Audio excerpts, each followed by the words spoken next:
Hello नमस्ते सबैजनालाई। आज धेरै टाइमपछि कटरको तरकारीको रेसिपी हाल्दैछु। कटर बनाउने हैन, हेरेर तपाईहरुले नि बनाएर खान सक्नुहुन्छ। बजारमा किनेको चाहिँ यो चाहिँ अलि बाक्लो, त्यति तासे हुँदैन के, पातल तासे हुन्छ। यो चाहिँ अलिकति तास्नु पर्ने हुन्छ, चट्ट तास्ने हैन।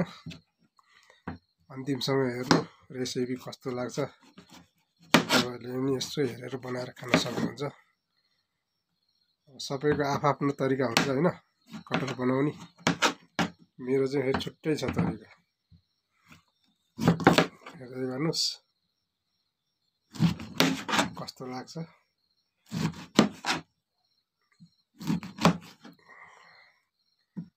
यसरी पिस गरे हैन, अनि यो पनि यसरी काटेर खानुपर्छ। यो काटेर खालेपछि यसबाट 3 पिस निकाल्नु, स्याट हैन। यस्तै हेर्दै गर्नु है। यो भयो,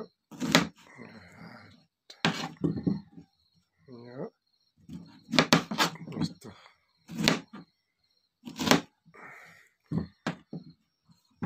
मैले बनाएको तरिकाले बनाएर खानुभयो भने खसीको मासु बिर्सिनुहुन्छ। तर बनाउने त सबैको आफ्नो तरिका हुन्छ हैन। मेरो चाहिँ छुट्टै हुन्छ क्या बनाउने तरिका चाहिँ। 4 पिस भयो हैन। हल्का पखाल्ने, सफा गर्ने। प्याज एउटा लिने हैन।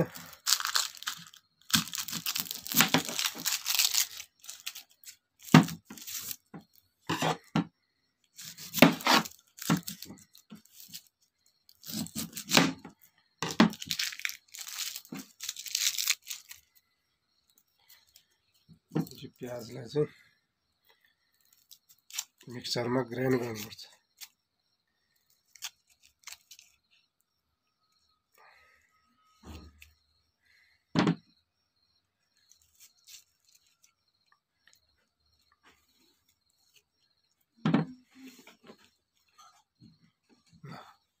अनि कटरलाई यो पानीमा हैन हाल्ने, अनि चट्ट यो हालिसकेपछि बेसार अलिकति हाल्ने हैन। बेसार हल्का हाल्ने, अनि थोरै नुन पनि हाल्ने हैन। नुन हालेपछि 10-15 मिनेटको लागि बोइल गरिदिने। यो बोइल गर्ने है, हेर्दै गर्नु। अब यता कटर बोइल हुँदै गर्छ हैन। अब यहाँ त्यसको लागि प्याज तयार गर्ने। प्याजहरु हैन, गोलभेडा, अदुवा लसुन, अदुवा हैन, मसिनो चप गरेर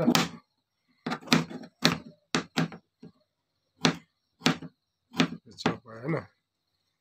चाहिँ मिक्सीमा चाहिँ एकैचोटि फाइन पेस्ट बनाउनु पर्छ। पेस्ट लसुन पनि हैन, ठुल्ठुलो हाल्यो भने, सिधै हाल्यो भने राम्ररी पिस्दैन हैन। चप गरेर यसरी टुक्रा गरेर हालेपछि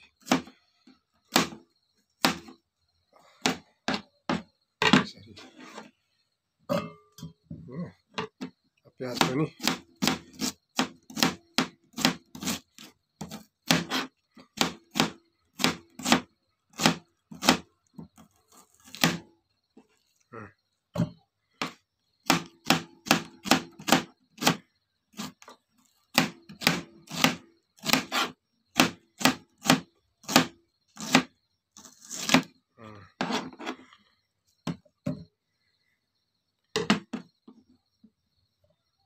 यसमा हरियो खुर्सानी चाहिँ रहन्छ है।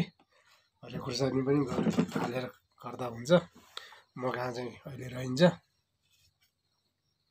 अब यसलाई फाइन पेस्ट गराउँछु, त्यसपछि एउटा अर्को सुरु हुन्छ। अब यसैमा तिनवटा गोलभेडा,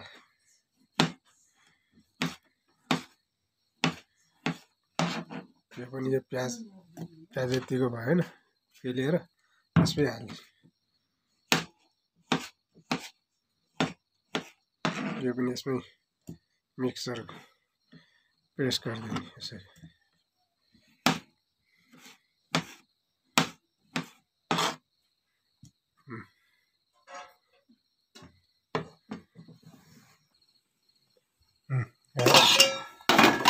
उम्लिँदैछ होइन अब एकछिन राख्ने एकछिनपछि यसलाई निकाल्ने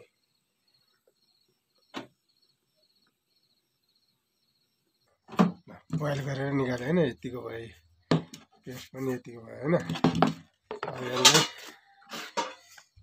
हल्का राख्ने होइन जिराको धुलो अलिकति होइन यति राखेपछि यसलाई यसरी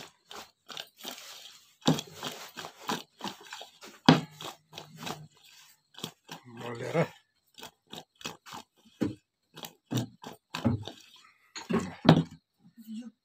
होइन अब यसलाई अर्को प्रोसेसमा जाउँ ल कराई बसाल्ने अनि अब यसमा अर्को प्रोसेस सुरु हुन्छ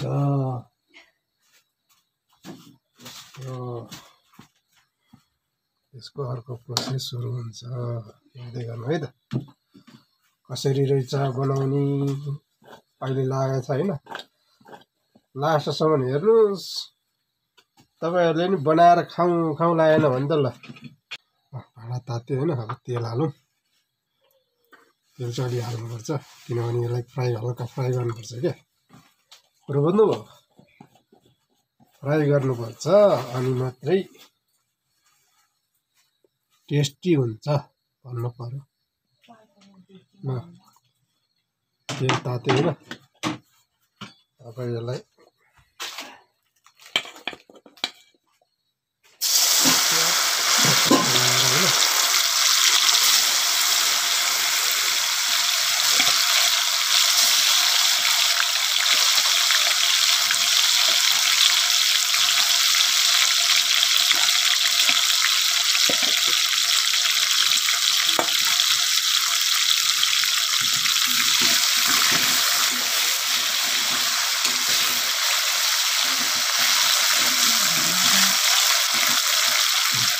फ्राई गर्ने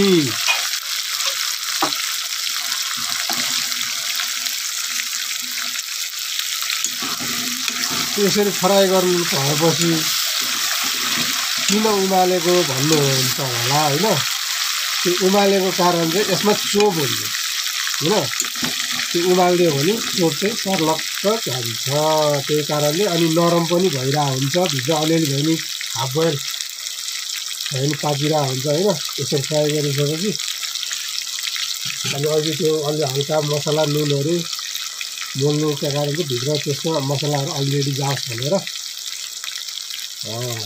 हेर्दै हेर्नु कस्तो हुन्छ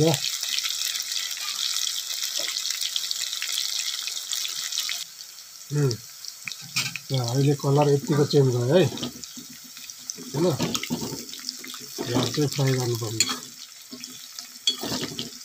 यो कटर बनाउनु र अनि माछा बनाउनु सेम प्रोसेस हो क्या सेम यसलाई पनि बिस्तारै चलाउनुपर्छ नभए यो पनि हुन्छ टुक्रिन्छ होइन अब चाहिँ लगभग भयो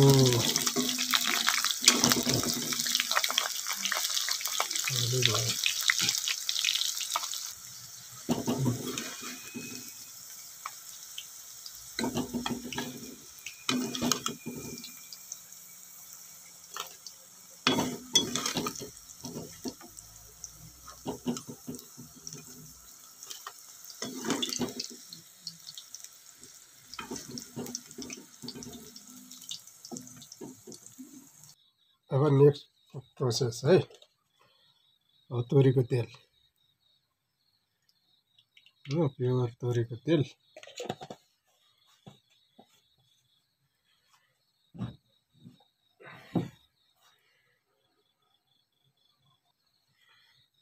तेल तात्यो होइन अब यसमा 5 फोरन दाना तपाईहरुले पड्काउनुहुन्छ हुँदैन होइन पाँचफोरन दाना पड्काउने पाँचफोरन दाना पड्काइसकेपछि हैन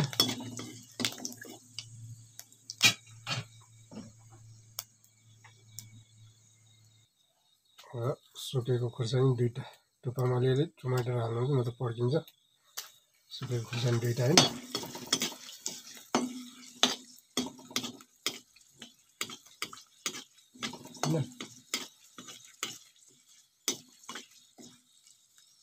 त्यसपछि यो अदुवा लसुन गोलभेडा प्याज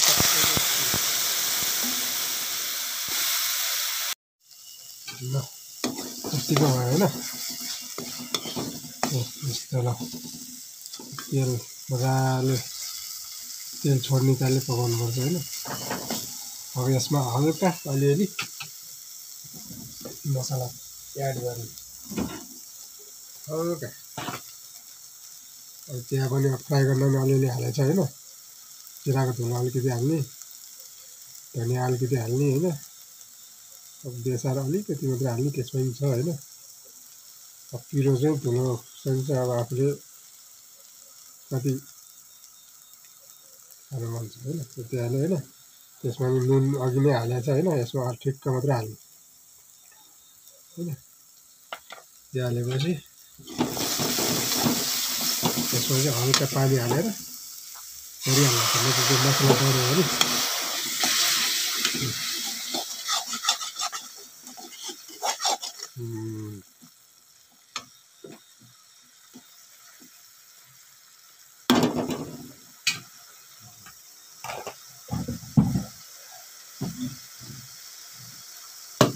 अब होममेड गरम मसला घरमै बनाएर गरम मसला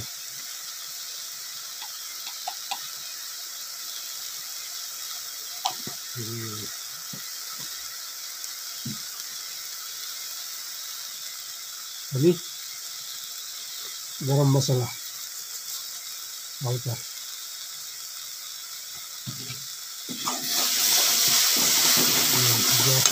क्या लाग्छ कलरको लागि हल्का Kashmiri powder red chilli powder Kashmiri यो कलरको लागि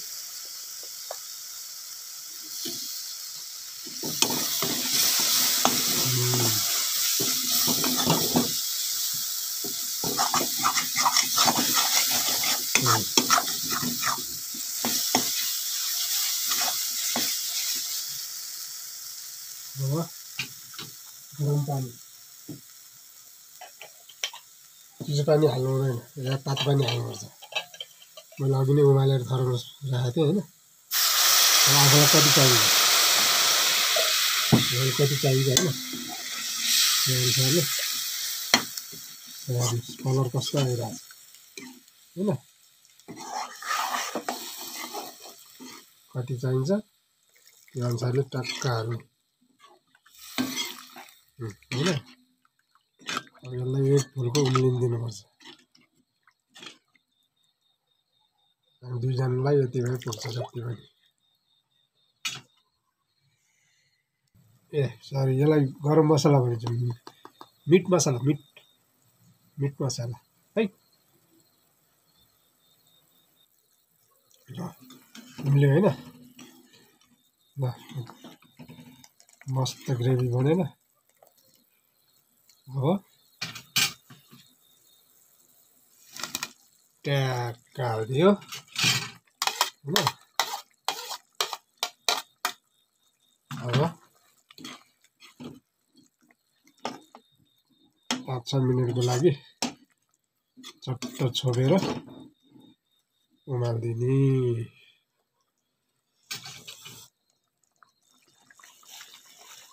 हो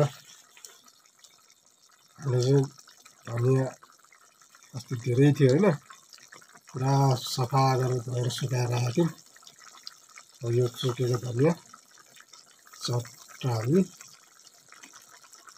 होइन गाईहरू कस्तो यो खसीको मासु फेरि खाँदैन ल यसरी नै बनाएर चट्ट खानु होला है।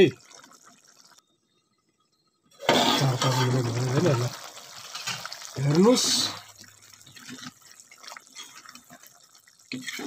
यसलाई के भन्नु के नाम दिनु यसलाई चिकन बनाएको भए चिकन कडाई हुन्थ्यो होला यो चाहिँ कट्टर कडाई रेसिपी ल हेर्नु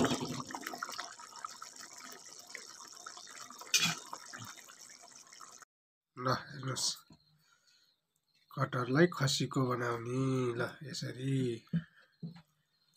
ल खाएर हेर्नु है त कस्तो छ स्वाद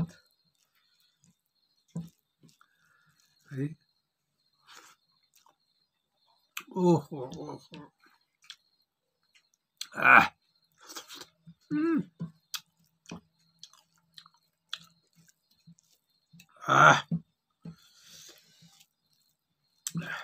एकदम टेस्टी भएछ ल